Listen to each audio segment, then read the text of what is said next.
बात करें इस वक्त पाकिस्तान के इकोनॉमी के मसाइल के हवाले से, ऐसे कौन से बड़े मसाइल आप समझते हैं जो वजह बनती हैं हमें IMF के पास जाने की, और उनसे अगर हम छुटकारा हासिल कर लें, उन मसाइल का हल निकाल लें, तो आप समझते हैं कि बचत हो सकती है? ये बताइएगा। और साथ ही साथ ख्वाजा आसिफ साहब जो कह रहे हैं कि जेट्स की इतनी सेल ऑर्डर आ रहे हैं हमारे पास कि हमें जाने की ज़रूरत ही नहीं IMF के पास, आप समझते हैं कि ये दावे कुछ हकीकत पसंदाना है किसी हद तक या नहीं? बिल्कुल भी हकीकत पसंदाना मेरी नज़रों में तो नहीं है। और मियाँ नवाज शरीफ साहब का ही जो है ना एक शेर है, वो एक मतलब मैं सुना था और बहुत जबरदस्त था कि पल्ले नहीं धेला ते कर दी मेला मेला। तो हमने अपनी एक्सपोर्ट्स तो बढ़ानी है, लेकिन हमने क्या एक्सपोर्ट करना है? हमें तो मुझे तो ये समझ नहीं आ रहा ना। हमारी जो दो मेजर जो एक्सपोर्ट्स हैं, टेक्सटाइल सेक्टर है और राइस, दे ये जो ना तकरीबन 70% ऑफ आर टोटल एक्सपोर्ट्स हैं। तो टेक्सटाइल को वैसे ही जो है ना उसका गला घोंट दिया गया है। कपास ही हमारे पास जो है ना वो नहीं हो रही उतनी जितनी हमें जरूरत है। तो इस वजह से टेक्सटाइल प्रोडक्ट्स भी जो है ना वो मार खा रही है हमारी आलमी मार्केट में रेट के हिसाब से। और राइस जो है वो सैलाबों ने जो है वो कुछ तंग कर दिया, बाकी जो है वो फार्मर्स को उनके रेट्स नहीं मिलते, तो उन चीजों ने तंग कर दिया। तो देखा जाए तो JF-17 थंडर के ऊपर मैं बाद में बात करता हूँ, ये एक नया एस्पेक्ट है। लेकिन जो इससे पहले का जो सिनेरियो है उसमें ये कहना कि जी हम एक्सपोर्ट बढ़ा देंगे, हम 60 बिलियन तक ले जाएंगे, हम 80 बिलियन तक ले जाएंगे, तो उससे पहले आप अपने पास कुछ पैदा तो करें। आपके पास कोई ऐसी चीज हो तो सही जो आप एक्सपोर्ट कर रहे हो।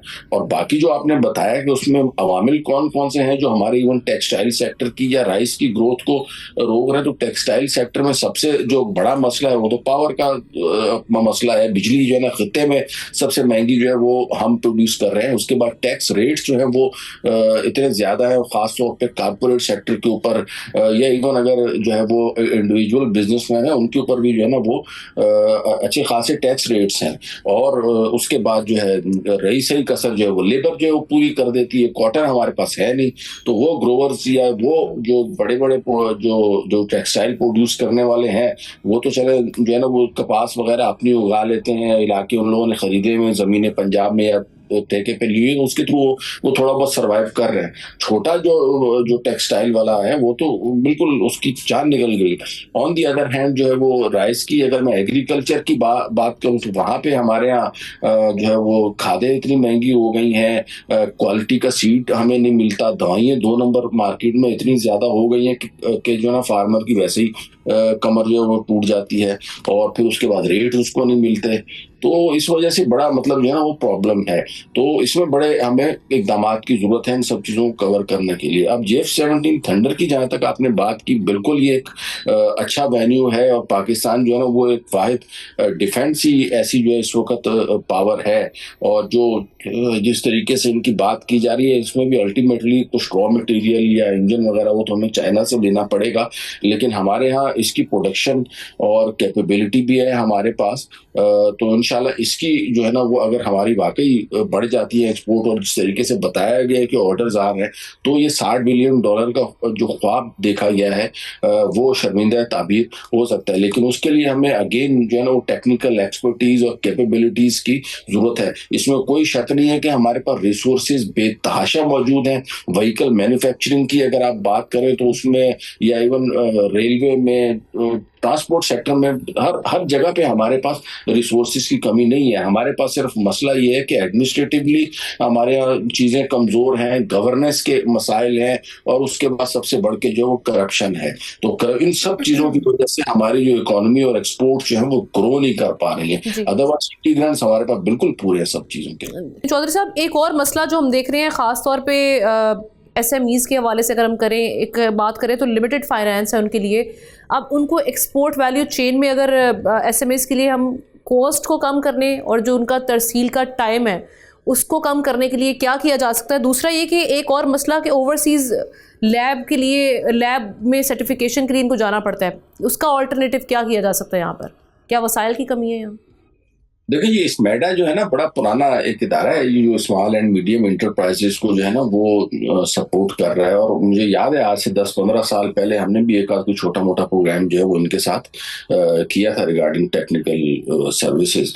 तो ये इदारा बहुत अच्छा, बहुत एक अरसे से काम कर रहा है। हमारे यहाँ जो है इस चीज़ की अहमियत को जो है ना वो समझना चाहिए कि लार्ज स्केल मैन्युफैक्चरिंग के साथ साथ SMEs की जो है वो बहुत इंपॉर्टेंस होती है, क्योंकि ये बेसिकली बड़ी इंडस्ट्रीज के लिए सम टाइम रॉ मटेरियल भी जो है ना वो प्रोड्यूस करके उनको दे रही होती है, या उनमें जो छोटे नेचर के काम, जिनके बड़े बड़े प्लांट्स के ऊपर जो काम नहीं होते, इवन वो छोटी ऑर्गेनाइजेशन में जो घरेलू सतह के ऊपर भी वो चीजें हो रही होती हैं। खासतौर पर अगर मैं कॉटेज सेक्टर की इसकी टेक्सटाइल सेक्टर की बात करूं तो टेक्सटाइल सेक्टर में कई सारे ऐसे काम है जो हमारी हाउस होल्ड खवातीन है वो घर पे बैठ के करती है, और इससे पहले हमारे यहाँ पे ये सारी चीजें होती नहीं है। ऑन दी अदर हैंड अगर एग्रीकल्चर साइड पे जाए तो हमारे यहाँ लाइव स्टॉक फार्मिंग जिस तरीके से बढ़ रही है, या जो है वो मिल्क की प्रोडक्शन के हवाले से काम हो रहे, तो उसमें हमारी जो देही खवातीन है, जाहिर है घरेलू जो है ना वो सारा सिलसिला है, तो वहां पे ये सारी चीजों को अगर हम ऑर्गेनाइज कर दें सिस्टमैटिक वे में। साहब एक चीज बताइएगा जो हो सकती है, जो बहुत अरसे से एक्सपोर्टर डिमांड कर रहे हैं कि पोर्ट कासिम पे एक डेडिकेटेड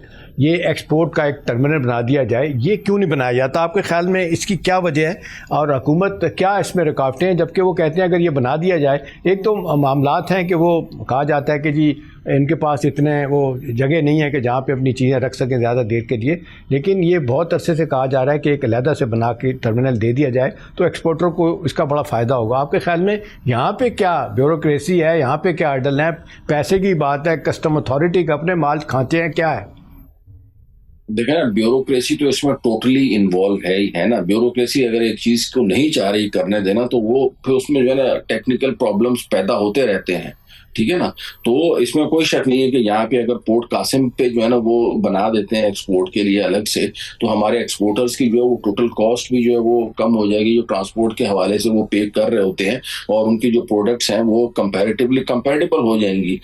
लेकिन अनफॉर्चुनेटली ना ही हुकूमत की इस तरफ तवज्जो है, ना ही जो है वो दूसरे जो है वो जो लोकल सिंध गवर्नमेंट है उसकी भी इस तरफ कोई खास जो है ना वो तवज्जो नहीं है। हमारे यहाँ ना एहसन इकबाल साहब की मैं आपको बात बताऊं, मुझे तो 90s में जब हम लोग ना स्कूल कॉलेजेस में होते तो उस वक्त मुझे याद है कि एहसन इकबाल साहब ने बनाया था, जब उस वक्त गवर्नमेंट थी मियां साहब की, कि विजन 2010 उस वक्त उन्होंने जो ना वो इंट्रोड्यूस किया था। तो ये सिर्फ इस तरह के प्रोग्राम्स और जो जो जो थ्योरी वाला काम है ना वो करने में बहुत एक्सपर्ट है, बट अनफॉर्चुनेटली उनको जो है ना प्रैक्टिकल चीजों में एक्सपोर्ट करना, ट्रांसमिट करना या ट्रांसलेट करना ये नहीं हो पाता, ये मुश्किल नजर आती है। Thank you so much Chaudhry Akmal साहब। सब्सक्राइब करें और बेल दबाएं ताकि कोई खबर रह न जाए।